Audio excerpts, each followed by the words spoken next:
That's scary. It's like giving your ex your checkbook with all and a signature stamp. You know, it's like. Okay, next slide. By virtue of the authority vested in me as the chairman of the Mars Jupiter 12 Committee, an ultra-secret committee established by President Truman with full consent and permanent voting members of the Mars Jupiter 12 Committee, this presidential order by proxy is established as follows. Now, I'm not going to get in debate with anybody about what Majestic 12 stands for.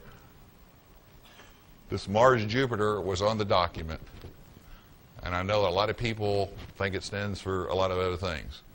And I've been hearing, I'm not a UFO person. I was a technology person. I haven't read a lot of these books, but I heard there's a, is it Sitchin that discuss 12th planet. So I believe these documents are real. Whether or not you believe them, is, you know, it's your right. But Mars Jupiter 12 has never been used in with Majestic 12 or MJ 12. So I wanted to clarify that this is definitely different. I know it, you know it. And for those that think I might have mistyped something wrong, that's the way I got it. Charter. This is pretty scary stuff. There is hereby established a strategic group of key government personnel called the Mars Jupiter 12 Committee, referred to as MJ12, with the authority to take any action to the maximum extent possible in relation to foreign or alien data, materials, information, technology, artifacts, and extraterrestrial biological entities, all hereafter referred to as foreign artifacts, which may bear upon the national security of the United States of America. Amendments to this charter and foreign artifacts, materials, and information shall be classified to the highest levels available to the U.S. government. The MJ12 Committee's actions and directives will be referred to as a program outside the MJ12 membership. The MJ12 Committee shall have sole United States governmental authority to direct each FA aspect, foreign artifact, or substance, and to make sure that each foreign artifact, make such foreign artifact available to the President or the members of the MJ12 Committee. Next slide.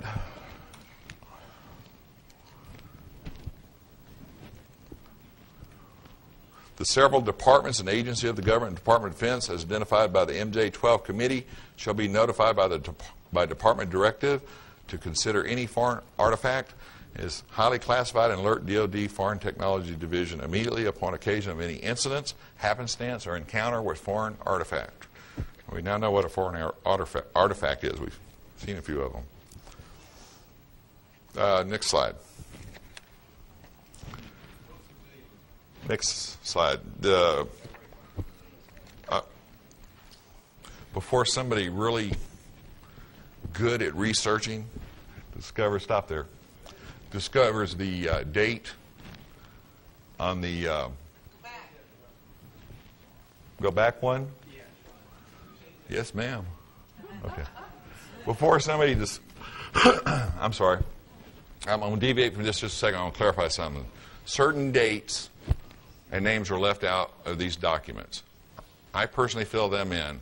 Brad and I talked about who was most likely the person. We did our best guess. But before somebody really good at research discovers that February 22nd is my birth date, I'm going to tell you it is. The year was in there, but not the date, so I put the February 22nd in. It's cool. It's George Washington's birthday.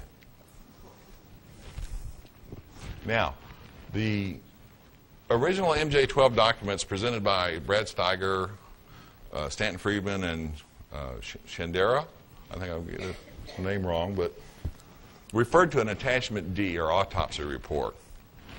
Next page, next slide. These are just dates and names that are very similar to the original MJ12 document. Next.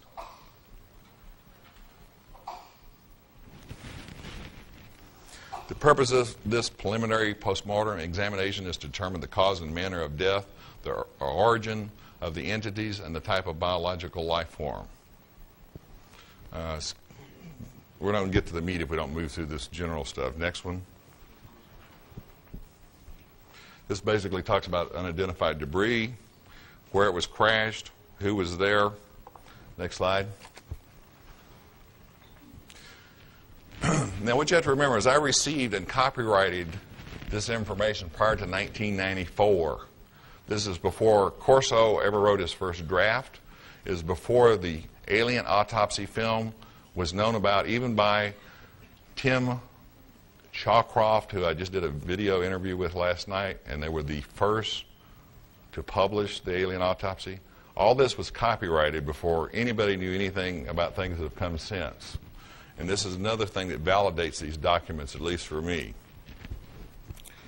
One is the fact that they discussed that all the bodies were identical.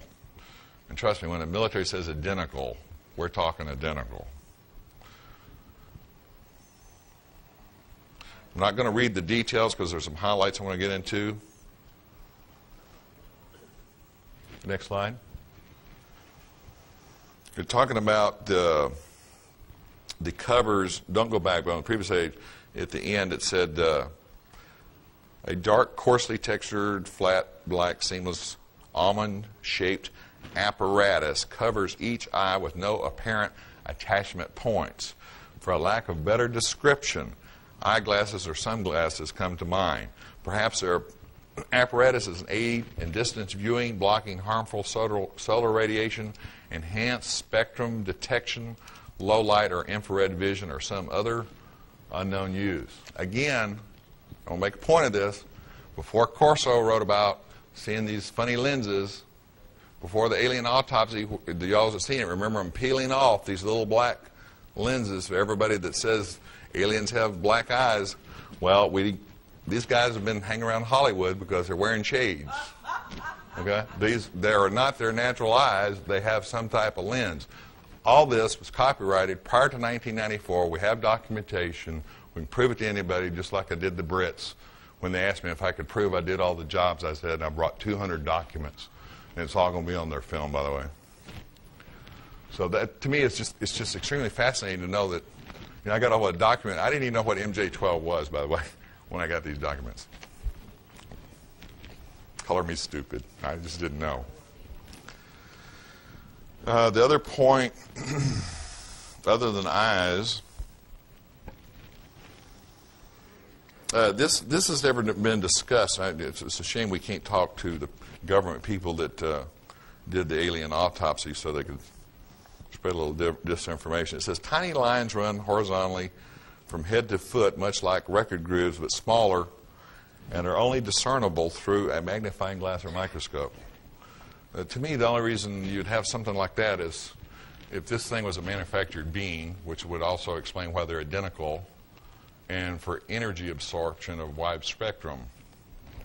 And the other thing that, since we can prove this was copyrighted long before this other stuff, it says at the bottom, one large geo organ is present. How many of y'all remember on the cadaver of the alien, on the alien autopsy, and they opened it up, and there was one kind of round organ in the middle that just looked like, one of those stupid donut tires they put in your trunk that never work?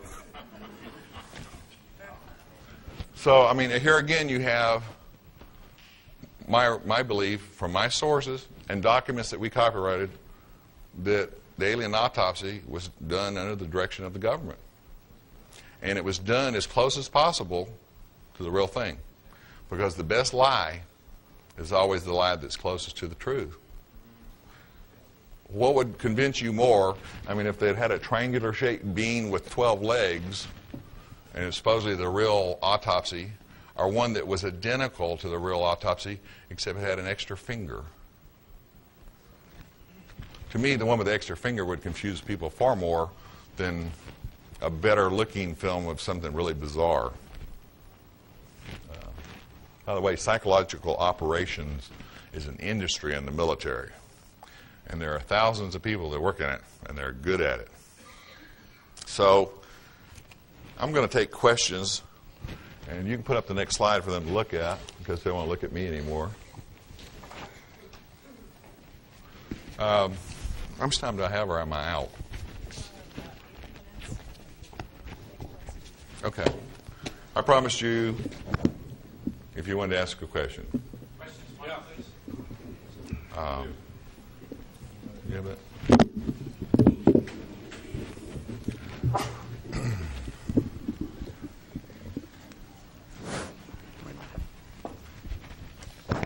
Okay, two questions I have. Number one, you are going to discuss reverse engineering on alien materials. Are you going to get into that? Okay, I have 8 minutes, but I'll tell you what I know. Gerald said that the guy that worked for him as a national security investigator was at Groom when they tested the accelerator of the TR-3B the first time. And it's probably one of the more fascinating stories I've ever heard in my life. They said they strapped down this 200-foot accelerator. He was explaining it. He says, imagine a really fat hula hoop with big weights around it where the superconductive magnets. They bolted this thing down with bolts that were 2 feet across into concrete. The chain links were 6 feet. I mean, if you can imagine a chain link out of steel. They bolted this thing down. He said he couldn't believe it. It was just like the Manhattan Project. They didn't know if this thing was going to burn a hole through the earth, set off a chain reaction in the atmosphere, or take out everybody in northern and central Nevada.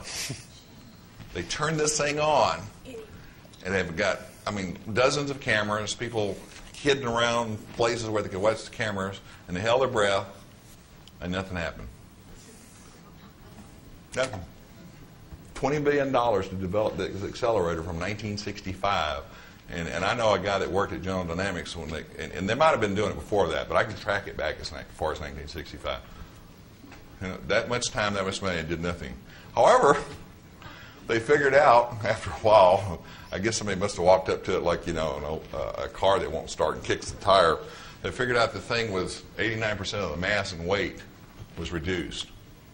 So what do you do when you have a flying saucer that you tried to build? It's kind of like the Indians if we drove up a Model T back in the American Indians and say, hey, you can build all these you want. And they'd go, thanks a lot. But we built this accelerator trying to emulate the saucer-like technology. And we only achieved part of its effect. So what do you do when you have a circle that's real light and you can put a lot of stuff in it without adding weight to it? How do you propel it? There's only one way. You hang a triangle on it and you put 3 engines, conventional multi-mode rocket engines. Of course, they're very advanced. And you fly this circle around with the crew and reconnaissance and cameras and everything else in it. That's just one of the things that I hope to explain to you good people is there is a flying triangle, but it's ours. The flying triangles are not theirs. Aliens don't transverse the universe or come from another dimension and take the time to redesign their technology that they've had for eons. We have redesigned their technology and we can't get it to work right, so we put a triangle on it. It's just very simple. On the Aurora, which you have now explained as a project, not a thing, one of the vehicles is reputed to be a diamond-shaped object that comes in over the West Coast at in excess of 4,000 miles an hour. Do you know anything about that particular vehicle? I've heard rumors, but I don't have anybody I trust that's told me anything about it that I could discuss it. But you have to understand that as far back as late Vietnam War, we could make a radar signature on any radar in the world, see anything they wanted, with electronic countermeasures and ECCM, which is countermeasures.